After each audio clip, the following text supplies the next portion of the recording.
part two on reading the Bible in Churches of Christ. I want to give a little bit of history that will make sense out of some of the things that we do, the way we do things, the way we think about the Bible, and the way that that influences our practice, and the way our practices also influence the way we read the Bible in Churches of Christ. In the late 1700s, early 1800s, it was a time of great religious independence, religious freedom, people coming from Europe over to America looking for independence and freedom. It was also a time of modernism, a time of very analytical, linear thinking. And there was a man named Thomas Campbell who had a son named Alexander Campbell. They were coming from Scotland over to Pennsylvania. They had been through a lot of division. There were old lights and new lights. There were burghers and anti-burghers, people who were taking oaths and people who were wanting old ways and new ways, change and not changing.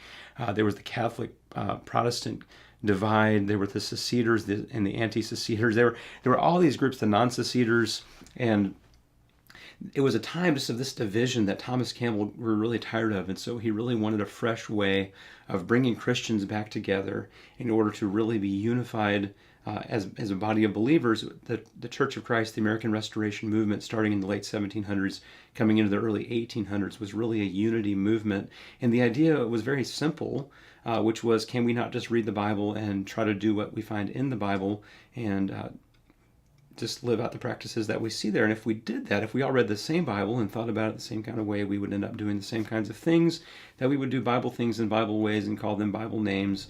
And it all seemed very simple, and yet it didn't always work out to bring the kind of unity that was intended through this movement. Did this approach really work? Did this approach of just simply reading the Bible and doing what we find there bring about unity? Not really on the scale that I think was hoped.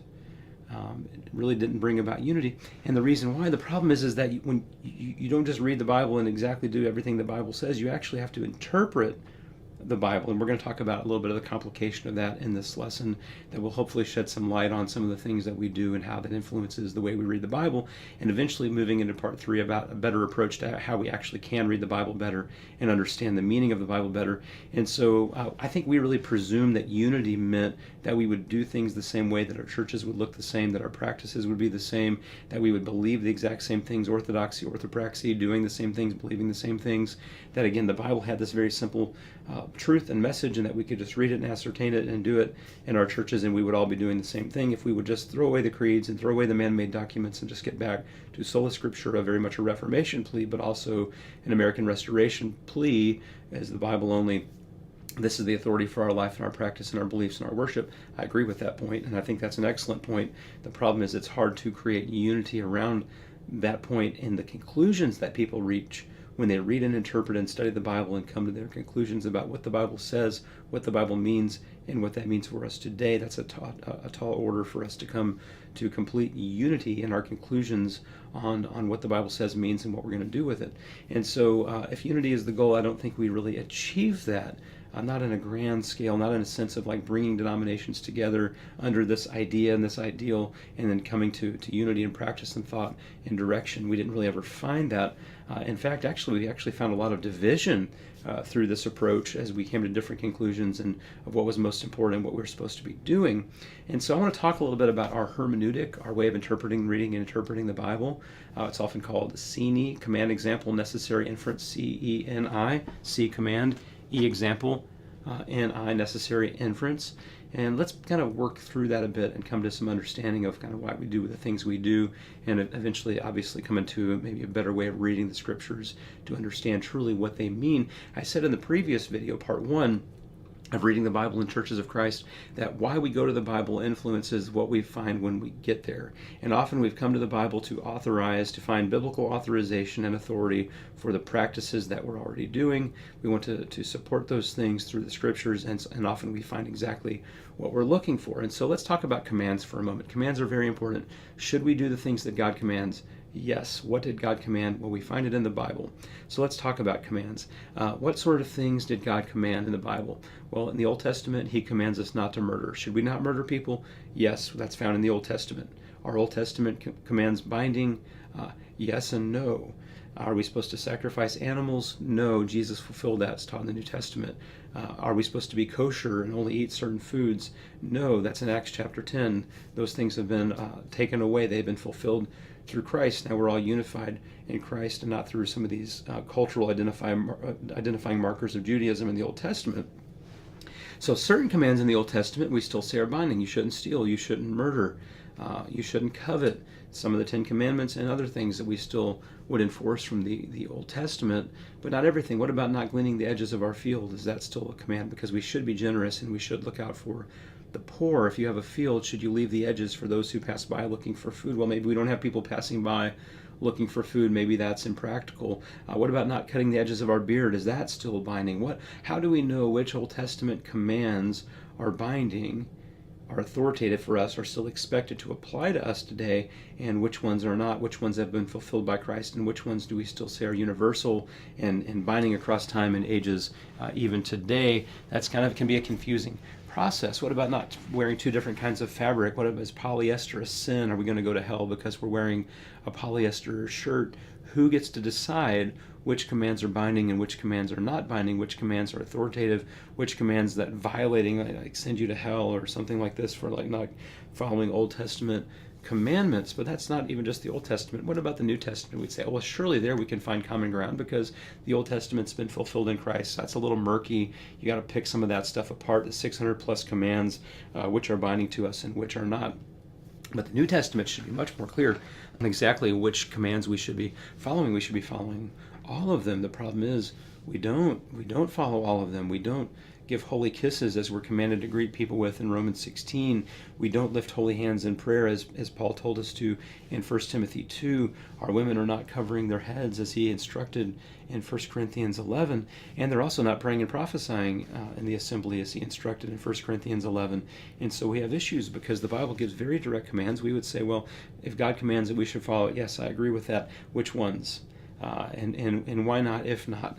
And could it be the case that we've already calcified, solidified, petrified certain practices that then when we go to the Bible and we don't find those practices in the Bible, we find the Bible say do it a different way. We say, well, that's not really applying to us.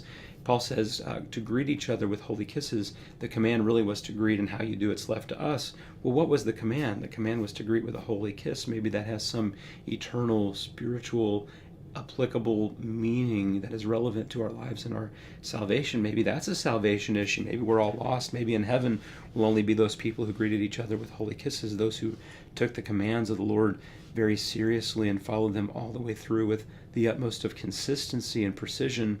Who gets to decide which commands are binding and which ones aren't? We decide this all the time in our practice, and what we tend to do is uphold the practices that we're comfortable with and the traditions we're comfortable with, and not really feel much urge to feel like we have to follow those biblical commands and instructions.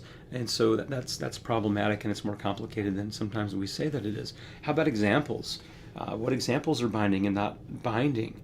What are the best practices we should have? We talk about, we don't worship with instruments often in churches of Christ. Most of us don't, because the biblical example is to sing, and it's told in Ephesians 5 and Colossians 3 to sing. And so that's what we do. Church history says that they sang, that they were a cappella. And so since we're trying to restore the New Testament church in order to bring unity to Christianity, we're going to practice it. That's the way that they practice. So we sing without instruments. That's something that is done by example. Is that binding? Is that a salvation issue? Is there biblical authority in that? When Paul penned Ephesians 5:19, did he even intend for us to come to this conclusion? Is this an example, not just to say we're following it because our philosophy is to restore New Testament worship, but does salvation hinge on an example like that? There are other examples that we actually don't follow. Where should we meet? The Bible says the temple courts and homes. We meet in church buildings. Where should we meet? When should we meet? Acts 2 says they met daily. Or should we be meeting daily? Are we lost if we don't meet daily? Because there's a biblical example of how the early church, the first century church, is meeting on a daily basis, and yet we're not. Can we claim to be them? Can we claim to have restored the practices that they were doing if we're not doing what they were doing? And then can we hinge salvation on being a part of this theoretical construct of this consistent, unified, uniform early church that's not even consistent across the pages of the New Testament? We don't find the same thing in every single place, which you can contest me on that in the comments. You're welcome to do that, and we can talk about that. But we have to get down to who gets to decide which examples are binding and which are not, which commands are binding and which commands are not.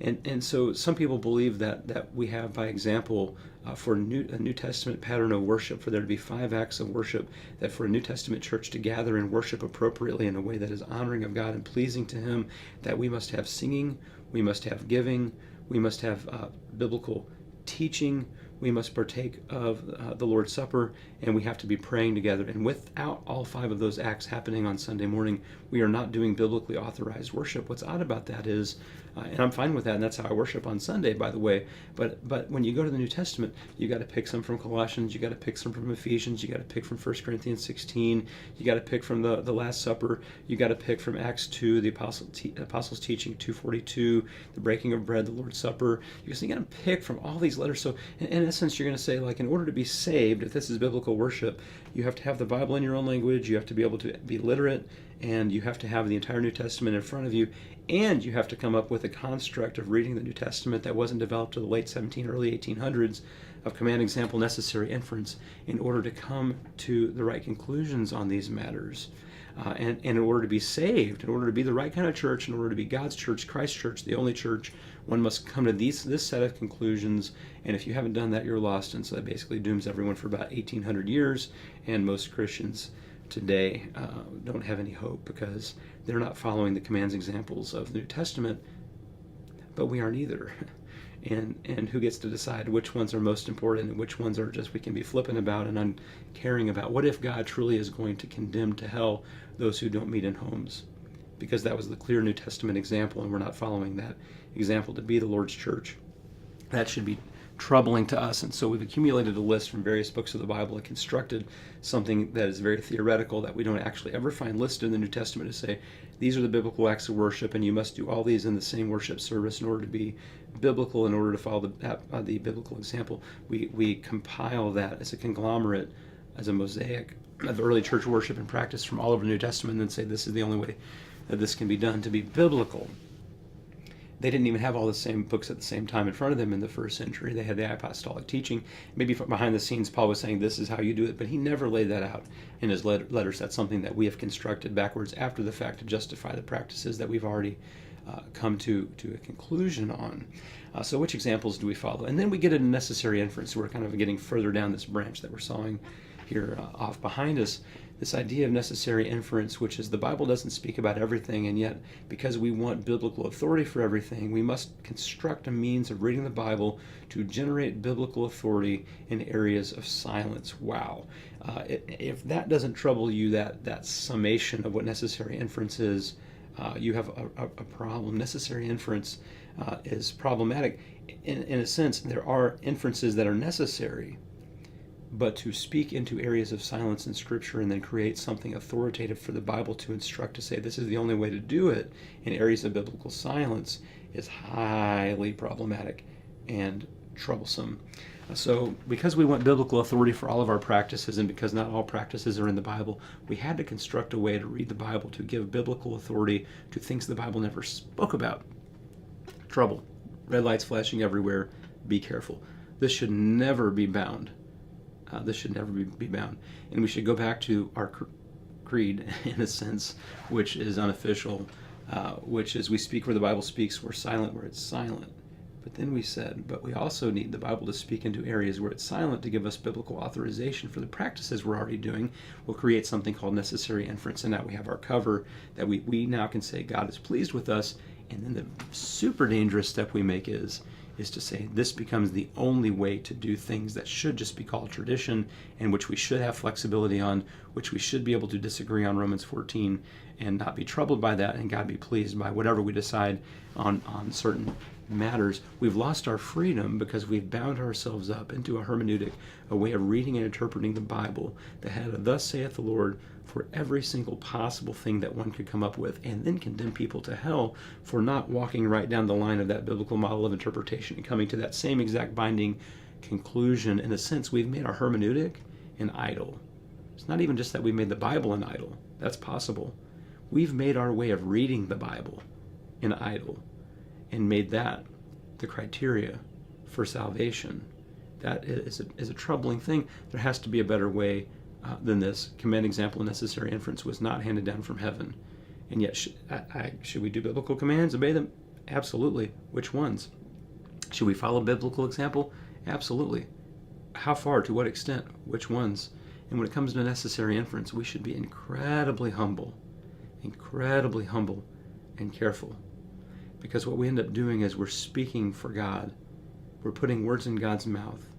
And then we're acting as if God is condemning those who've come to a different conclusion in the matter.